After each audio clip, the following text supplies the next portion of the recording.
আসসালামু আলাইকুম। আশা করি সকলেই ভালো আছেন। প্রিয় চাকরি প্রত্যাশী ভাই ও বোনেরা, বিদ্যুৎ, জ্বালানি ও খনিজ সম্পদ মন্ত্রণালয়ের যে নিয়োগ সার্কুলারটা রয়েছে, বর্তমানে কিন্তু এই আবেদনটা চলমান রয়েছে। এটা একটা সরকারি স্থায়ী নিয়োগ সার্কুলার, যেটা বাংলাদেশের যেকোনো জেলার যেকোনো প্রার্থী যে কেউ চাইলে কিন্তু এই সার্কুলারে আবেদন করতে পারবে।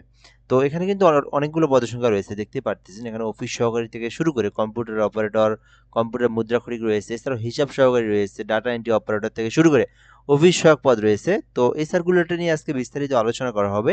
এখানে পদের নাম, পদের সংখ্যা, বেতন স্কেল, শিক্ষাগত যোগ্যতা, আপনি আপনার শিক্ষাগত যোগ্যতা অনুযায়ী কোন পদে আবেদন করবেন এবং কিভাবে আবেদন করবেন, সকল প্রসেসটা এই ভিডিওর মাধ্যমে সুন্দর করে আপনাদেরকে দেখে দেব। আর এটা কিন্তু চলমান একটা নিয়োগ সার্কুলার, অবশ্যই ধৈর্য সহকারে শেষ পর্যন্ত দেখবেন।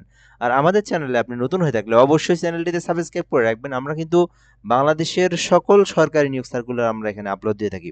যারা নতুন আর কি তাদের জন্য বলা হচ্ছে, যারা নতুন আসছেন বা নতুন ভিডিওটা দেখছেন সাবস্ক্রাইব করে রাখবেন।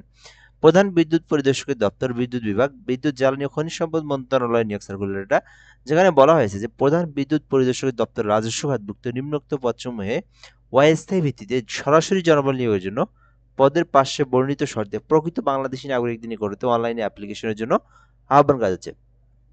অর্থাৎ বাংলাদেশের যে কোনো জেলার যে কেউ প্রার্থী আবেদন করতে পারবে এবং এটা অনলাইনে আবেদন করতে পারবে। ছেলে মেয়ে উভয় আবেদন করতে পারবে। ১ নম্বর পদের নাম অফিস সহকারী, যেখানে আবেদনের জন্য শিক্ষাগত যোগ্যতা চাওয়া হয়েছে যেকোনো স্বীকৃতি বোর্ড হইতে উচ্চ মাধ্যমিক সার্টিফিকেট থাকতে হবে। অর্থাৎ এইচএসসি পাস থাকলে আপনারা আবেদন করতে পারবেন এই অফিস সহকারী পদে এবং কম্পিউটার সম্পর্কে দক্ষতা থাকতে হবে।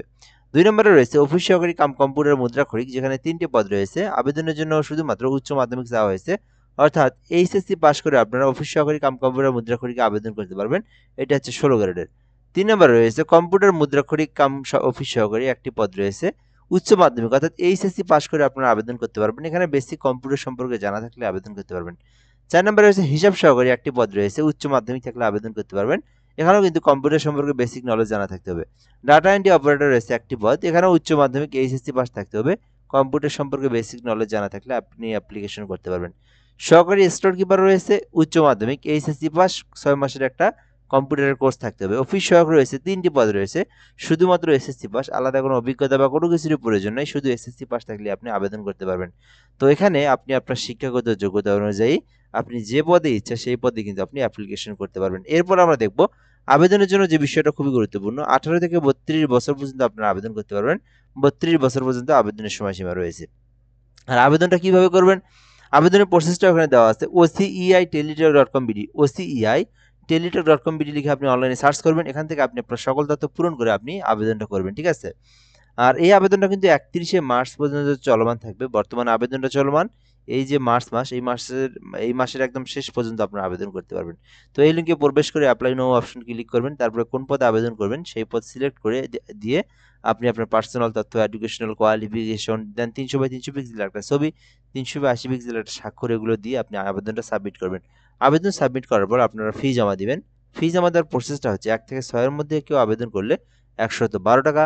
আর কেউ যদি নিচে যেটা অফিস সহায়ক পদ ওইটাতে আবেদন করেন, সেক্ষেত্রে আপনাকে ৫৬ টাকা পেমেন্ট ফি জমা দিয়ে পেমেন্ট করতে হবে। তাহলে আপনার আবেদনটা হবে। পেমেন্ট দেওয়ার প্রসেসটা হচ্ছে প্রথম এসএমএসে আপনারা ওসিআই লিখে স্পেস দিয়ে ইউজার আইডি লিখবেন। তারপর 163 নাম্বার সেন্ড করে দিবেন।